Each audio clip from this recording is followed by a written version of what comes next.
Taliban's Delhi visit sparks outrage. India's diplomatic neutrality faces moral crossroads in a week that was expected to strengthen diplomatic outreach. New Delhi instead found itself grappling with an escalating controversy. The visit of Afghanistan's acting foreign minister Amir Khan Muttaqi and the subsequent inclusion of women journalists from his press briefing in the national capital has ignited a storm of criticism not only from opposition leader but also from across India's media fraternity and civil society. The government of India, attempting to distance itself from the uproar, clarified that it had no role in organizing the press meet, asserting that the event was hosted within the jurisdiction of the Afghan Embassy, a space that technically lies outside Indian administrative control. Invitations, according to the Ministry of External Affairs, were extended by the Afghan Consul General stationed in New Delhi for Muttaqi's ongoing diplomatic visit aimed at resetting ties with India. However, this clarification has done little to temper the political backlash or silence the public discourse questioning India's moral position. The opposition was quick to seize on the issue, accusing the Modi government of turning a blind eye to blatant gender discrimination on Indian soil.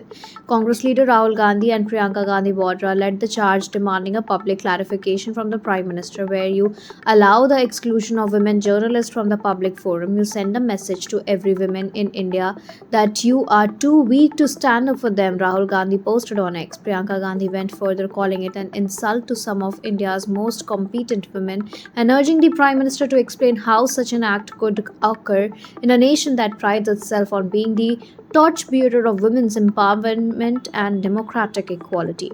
Trinamool Congress MP Mahua Moitra and RJD's Manoj Kumar Jha echoed similar sentiments, labeling the incident as the symbolic surrender of India's long-standing principles of equality, freedom of the press, and gender justice. Even veteran voices like P. Chidambaram criticized not just the government but the journalists who attended the event despite the exclusion.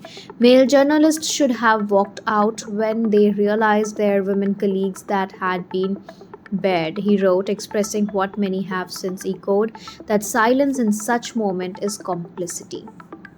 At the core of the controversy lies the Taliban's effort to rebrand itself diplomatically. Muttaqi, speaking to selected group of journalists, dismissed global criticism of his regime's treatment of women as propaganda. He claimed Afghanistan had been more peaceful since the Taliban's takeover on August 2021, stating before that we were hundreds of deaths daily.